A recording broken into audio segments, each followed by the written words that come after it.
واتل عليهم نبأ الذي آتيناه آياتنا فانسلخ منها فأتبعه الشيطان فكان من الغاوين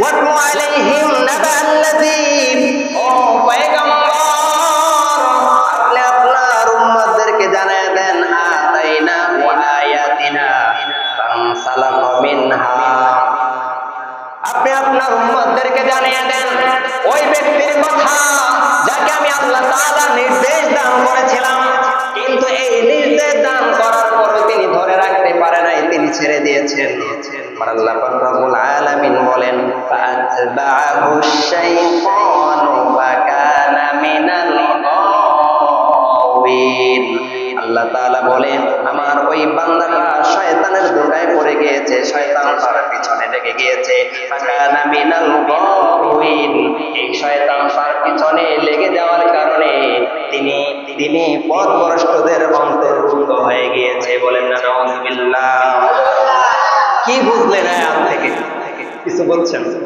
কিছুই বলেন আল্লাহ বলেছে ওয়াতলু আলাইহিম নাবা আল্লাযী হে পয়গম্বর আপনি জানিয়ে দেন আপনার উম্মতদেরকে ওই ব্যক্তির দৃষ্টান্ত যাকে আমি আল্লাহ নির্দেশ কিছু নিয়ামত দান করেছিলাম কিন্তু আমার ওই বান্দা ধরে রাখতে পারে না ছেড়ে দিয়েছে যার কারণে ফাতবাহুশ শাইতান শয়তান তার পিছনে লেগে গিয়েছে ফাকানা মিনাল গাওয়িন আর তিনি পথভ্রষ্টদের অন্তর্ভুক্ত হয়ে গেছে ঐতিহাসিক ইতিহাস না জানলে আপনারা বুঝতে পারবেন না মুসলমান বনি ইসরাইলের সময় অর্থাৎ পয়গম্বর মুসা আলাইহিস সালাতু ওয়াস সালামের জমানায় এক ব্যক্তি ছিল যার নাম ছিল বালআম ইবনে বাউরা কি নাম বালআম ইবনে বাউরা কোরআনুল কারীমের ভিতরে এই ঘটনা আল্লাহ উল্লেখ করেছেন এটা আমার নিজের কোনো ব্যক্তিগত বানানো কোনো ঘটনা নয় কোন বই পুস্তক থেকে ঘটনা নয় আল্লাহ এই কোরআনুল কারীমের ভিতরে এই ঘটনাটা উল্লেখ করেছেন যেন আমার বান্দা বান্দীরা সতর্ক হয়ে যায়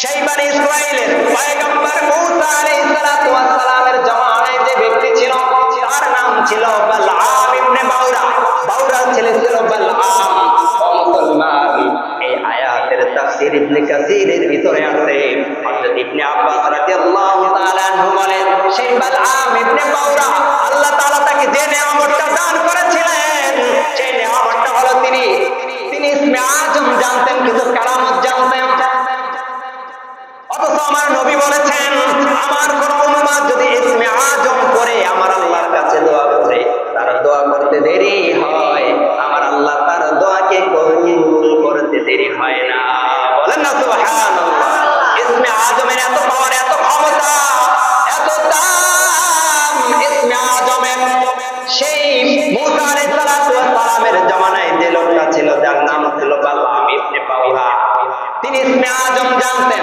তিনি ইসমে আজম পড়ে যখন আমার আল্লাহর কাছে দোয়া করতেন ওই বালআম ইবনে বাউরার দোয়া করতে দেরি হয় আমার আল্লাহ তাআলা দোয়া কবুল করতে দেরি হতো না বনি ইসরাইলের লোকেরা তারা সব তার কাছে চলে যাইত আমাদের জন্য দোয়া করেন বৃষ্টি নাই ও বালআম আমাদের জন্য একটু দোয়া করেন বৃষ্টি নাই বালআম ইসমে আজম পড়ে আমার রবের কাছে দোয়া করতেন ও মুসলমান দোয়া করতে দেরি হতো আসমান থেকে আল্লাহ তাআলা বৃষ্টি বর্ষণ করতে দেরি হতো না কি পাওয়ার কি ক্ষমতা আমার আল্লাহ এটাই বলে আতলু আলাইহিম ও পয়গম্বর নাবা আল্লাযী আয়াতিনা ও পয়গম্বর আপনি জানিয়ে দেন আপনার ওই সমস্ত উম্মতদেরকে আপনি জানিয়ে দেন ওই ব্যক্তির দৃষ্টান্ত যে আমি আল্লাহ তাকে নিয়ামত দান করেছিলাম সেই নিয়ামতটা হলো ইসমে আজম তিনি জানতেন ইসমে আজম জানার পরে তিনি কিভাবে ছেড়ে দিলেন ও মুসলমান মাদিয়ান শহরে পয়গম্বর মুসা আলাইহিস সালাতু ওয়াস সালাম এই বালআম ইবনে বাউরাকে পাঠালেন দাওয়াতের জন্য যাও বালআম যাও সেই মাদিয়ানে গিয়ে তুমি দাওয়াতের কাজ শুরু করে দাও যেন মানুষ ইসলামের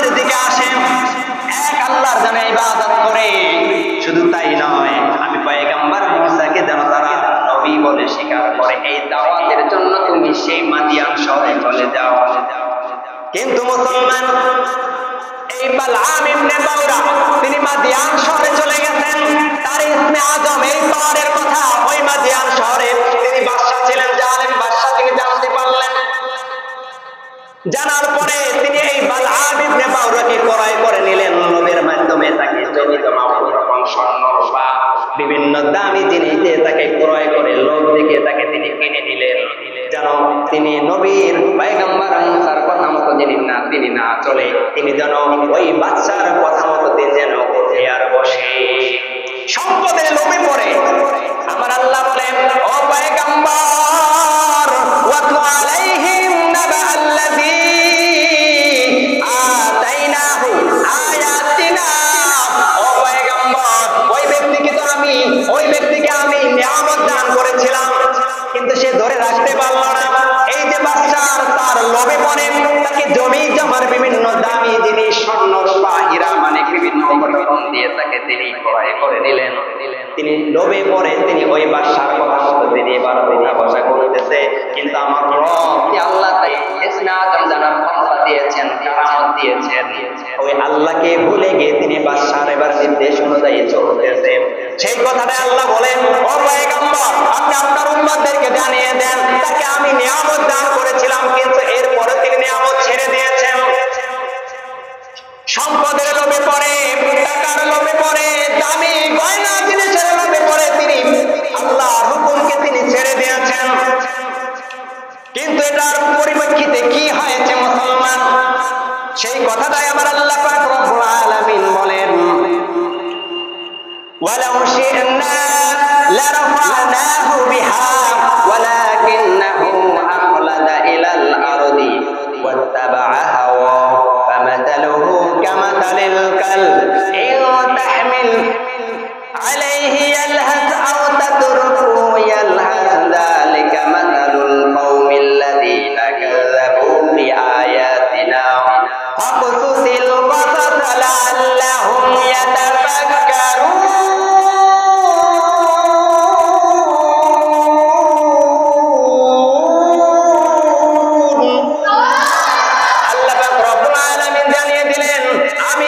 নিশ্চয় আমি আল্লাহ তাআলা যদি চাইতাম তাকে আমি সাহায্য করতাম, আমি আল্লাহ চাইলে তাকে হেদায়েতের পথে আনতে পারতাম, কিন্তু না, আমি তাকায়া দেখি এই বালআম ইবনে বাউরা তিনি দুনিয়ার প্রতি এতটাই আসক্ত হয়েছে, এতটাই আসক্ত যেমনটা কোন মানুষ অজ্ঞান হয়ে যাওয়ার পরে তার যেমন দুনিয়া কোন জিনিসের প্রতি যেমন খেয়াল থাকে না, আমার এই বান্দা বালআম ইবনে বাউরা তিনি দুনিয়ার প্রতি এতটাই আসক্ত হয়েছে ওই অজ্ঞান মানুষের মতো আখিরাতের কথা তিনি ভুলে গিয়েছে।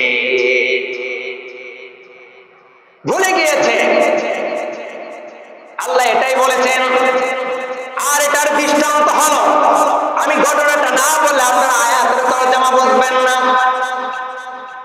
যখন জানাজানি হয়ে গেল, পয়গম্বর মূসা আলাইহিস সালাতু ওয়াস সালাম শুনলেন তার কাছের মানুষ বালআম ইবনে বাউরা তিনি তো মাদিয়ান শহরে গিয়ে ওই জালেম জেরুজালেম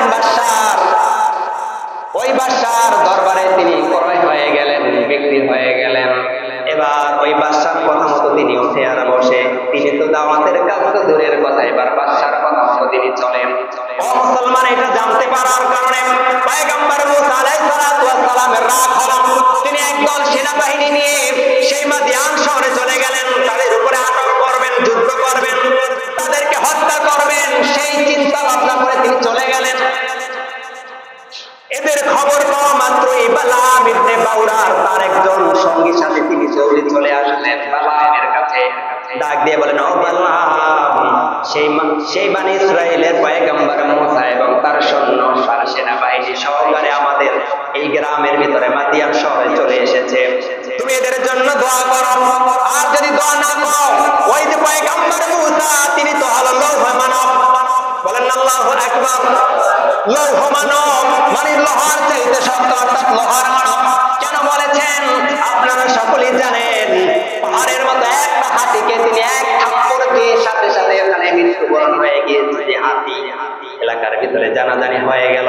পয়গম্বর মূসা আলাইহিস সালাতু ওয়াস সালামের এটা তো হাত না, এটা একটা লোহা, কারণ এমন এক থাপ্পড় দিয়েছে যে থাপ্পড়ের কারণে এত বিশাল বড় হাতি জায়গায় শেষ। যার কারণে ওই বালাম ইবনে বাউরার সঙ্গীর সাথে ডাকতে বললেন, ও বালাম, সেই পয়গম্বর মুসা তো লৌহ মানব, একদিকে তার এত ক্ষমতা এত শক্তি, অথচ আমার নবী বলেছেন প্রতিটা নবীর গায়ে 70 জন, কোন রেয়াতে আছে 40 জন, 70 জন যুবকের গায়ে যে শক্তি, একজন নবীর গায়ে আমার আল্লাহ তাআলা সেই শক্তি দিয়েছে। এই কারণে ডাক দিয়ে বলে সেই তো লৌহ মানব। শুধু তাই নয়, তার সাথে বিরাট এক বাহিনী, সেনাবাহিনী নিয়ে চলে এসেছে আমাদের উপরে যুদ্ধ করবে। আর যদি তারা বিজয় হয়ে যায়, ও বালাম, আমরা তো ধ্বংস হয়ে যাব, আমরা ক্ষতিগ্রস্তের মধ্যে পড়ে যাব। আমাদের এমন কোন স্থান নাই যেখানে আমরা চলে পলায়ন করব। ও বালাম, তুমি তোমার এই বনী ইসরাইলের পয়গম্বর এবং তার দলবলের উপরে বরদোয়া করো। তুমি যদি বরদোয়া করো আল্লাহর কাছে, আল্লাহ তাআলা কবুল করে নেবে। কাদের ব্যাপারে? পয়গম্বর মুসা আলাইহিস সালামের ব্যাপারে বরদোয়া করার জন্য বললেন। তার ব্যাপারে এবং তার সঙ্গী সাথী যারা সেনাবাহিনী আছে এদের ব্যাপারে বরদোয়া করেন। আপনি যদি বরদোয়া করেন আল্লাহ কবুল করবে, আর আমরা বিজয় হয়ে যাব, তারা শেষ হয়ে যাবে। কিন্তু বালামের ওই গোলাম বুঝতে পারে নাই কার ব্যাপারে তিনি বরদোয়া করার জন্য বললেন। পয়গম্বর মুসা আল্লাহর রাসূলের উপরে তিনি বরদোয়া করার জন্য বলেছেন। অথচ আমার আল্লাহ কোরআনুল কারীমের ভিতরে বারবার বলেছেন, ইমানদারের সঙ্গে আমি আল্লাহ থাকি, ইমানদারের চক্ষু আমি হয়ে যাই, ইমানদারের হাত, ইমানদারের পা, ইমানদারের জবান আমি আল্লাহ তাআলা হয়ে যাই। বলেন না সুবহানাল্লাহ। আর তার জন্য তুমি বরদোয়া করতে চাও, আল্লাহ কি এটা বসে বসে দেখবে? তুমি বরদোয়া করবে আর আল্লাহ সেই বরদোয়া কবুল করবে, এটা কোনোদিন সম্ভব নয়। বালাম ইবনে বাউরাকে বারবার বলার পরেও তিনি মানতেছে না। বালাম ইবনে বাউরা বললেন, এ আমার লোকেরা, সঙ্গী সাথীরা, শুনে নাও, তুমি কার ব্যাপারে বরদোয়া করার জন্য বলেছো? তিনি তো আল্লাহর রাসূল। তার জন্য, তাকে হেফাজত করার জন্য হাজার হাজার মালায়েকা ফেরেশতারা তারা সাহায্য করে। বলেন আল্লাহু আকবার। শুধু তাই নয়, ওই যে তার সাথে যে সেনাবাহিনীদেরকে দেখো, এরা হলো ইমানদার, আর ইমানদারকে আমার আল্লাহ তাআলা সাহায্য করে থাকে। আমি কোনোভাবে এদেরকে বরদোয়া করে কিছুই করতে পারবো না। আর আজ যদি আমি বালাম, যদি আমি তাদের জন্য বরদোয়া করি, তাহলে আমার আখিরাতও যাবে, দুনিয়াও যাবে। একদিকে তো আমার আখিরাত চলেই গেছে, কোন রকম দুনিয়া করে খাইতেছি, আর যদি আমি পয়গম্বর মুসা আলাইহিস সালামের উপরে যদি বরদোয়া করি, তাহলে আমার দুনিয়াও চলে যাবে, আমি নিঃস্ব হয়ে যাব। না না, আমি বরদোয়া করতে পারবো না। কিন্তু বালাম ইবনে বাউরা তার সঙ্গী সাথীরা বারবার তাকে পীড়াপিড়ি করার কারণে, বারবার কারণে তিনি রাজি হলেন। সেই কথাটা আল্লাহ বলেন, তিনি নিয়ামত পেয়েও ছেড়ে দিয়েছেন। কেন? শুনে নাও। এবার তিনি একটা সওয়ারি নিলেন,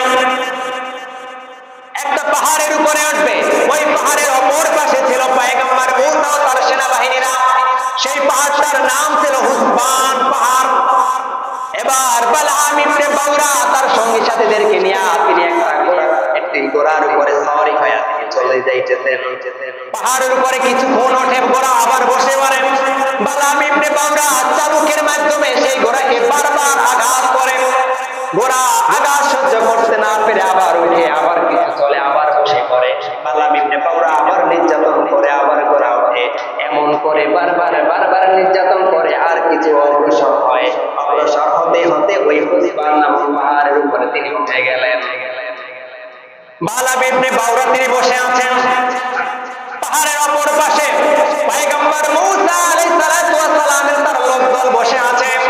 তাদের উপরে আক্রমণ করবে, বিজয় হবে তাদের উপরে, তাদেরকে কতল করে পয়গম্বর মুসা আলাইহিস সালাম এই ইমানদার লোকদেরকে ওখানে বসায়া দিবে, তারা রাজত্ব করবে। এবার বালাম ইবনে বাউরা তার সঙ্গী সাথীদের নিয়ে ওই হুসবান নামক পাহাড়ের উপরে তিনি বসে দোয়া করতেছেন।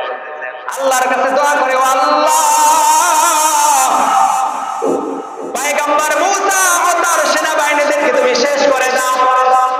কিন্তু আল্লাহর কি কুদরত, যখন এই দোয়া করবে, দোয়ার পরিবর্তে, এই বরদোয়ার পরিবর্তে পয়গম্বর মুসা আলাইহিস সালামের তার উপরে দোয়া চলে যায়। বলেন আল্লাহু আকবার। দোয়া করে, আল্লাহ এদেরকে শেষ করে দাও, এদেরকে ধ্বংস করে দাও। এই দোয়া তিনি তার জবান থেকে বের করতে চায়, কিন্তু আমার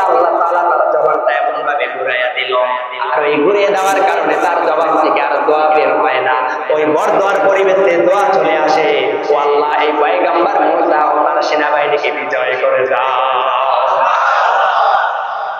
তার সৈন্যরা রাগান্বিত হয়ে গেল, ও বালাম, তোমাকে আমরা বলেছি বরদোয়া করার জন্য, আর তুমি তার উপরে দোয়া করতেছো, এটার কারণ কি?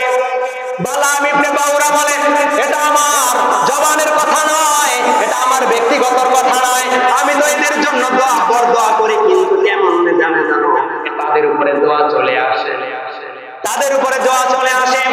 আবার তার সঙ্গী সাথীদের জন্য দোয়া করে, ও আল্লাহ এদেরকে বিদায় করে দাও, কিন্তু তার সঙ্গী সাথীদের উপরে দোয়ার পরিবর্তে বরদোয়া চলে আসে। বলেন আল্লাহু আকবার। দোয়া করে, আল্লাহ আমার সঙ্গী সাথীদেরকে তুমি বিদায় করে দাও, কিন্তু ওই বরদোয়ার পরিবর্তে, অর্থাৎ দোয়ার পরিবর্তে বরদোয়া চলে আসে, আল্লাহ আমার সঙ্গী সাথীদেরকে ধ্বংস করে দাও। চিন্তা করে যায়, কিতাবের ভিতরে আছে, হযরত ইবনে আব্বাস রাদিয়াল্লাহু তাআলা আনহু বলেন, সেই দিন বালাম ইবনে বাউরার এই জিহ্বাটা বুক পর্যন্ত চলে এসেছিল। তিনি তো দোয়া করতেছিলেন, বরদোয়া এগুলো করতেছিলেন, কিন্তু সেই দিন আবার আল্লাহ তাআলা তার জিহ্বাটা টান দিয়ে তার বুক পর্যন্ত নামায়া দিয়েছে। সেই কথাটাই আল্লাহ তাআলা এই আয়াতে কারিমার ভিতরে বলেন যে সেই দিন বালামের জিহ্বাটা লম্বা হয়ে গিয়েছিল কুকুরের মতো। কুকুর যেমন গরমের, প্রচন্ড গরমের কারণে তাদের জিহ্বাটা বের হয়ে যায়, এরা দৌড়াইলেও তারা হাঁপাইলেও তাদের জিহ্বাটা বের হয়ে থাকে, আর যদি কোথাও চুপচাপ বসে থাকে তাইলেও তাদের জিহ্বাটা বের হয়ে থাকে। কথা বলে কিনা? ঠিক তেমনি আল্লাহ বলে সেই বালামের দৃষ্টান্ত হলে এই কুকুরের মতো। কুকুর তাদের জিহ্বাটা এমনিতেই বের হয়ে থাকে, সে দৌড়াক বা না দৌড়াক। ঠিক তেমনি সেই যে বালাম ইবনে বাউরা নবী পয়গম্বর মুসা আলাইহিস সালাতু ওয়াস সালামের উপরে বরদোয়া করার কারণে তার জিহ্বাটা কুকুরের মতো বের হয়েছিল। আর আমার আল্লাহ তাআলা ডাক দিয়ে বলে, ও পয়গম্বর, এই দৃষ্টান্ত আমি ওই সমস্ত লোকদের জন্য কোরআনুল কারীমের ভিতরে লিপিবদ্ধ করলাম যারা আমার কোরআনের আইনকে বাদ দিয়ে যারা নিজের ব্যক্তিগত আইনের উপরে চলতে চায়, তাদের দৃষ্টান্ত হলো এই কুকুর এবং বালাম ইবনে বাউরার মতো। চিন্তা করা যায়, আপনার শক্তি আছে তাই আপনি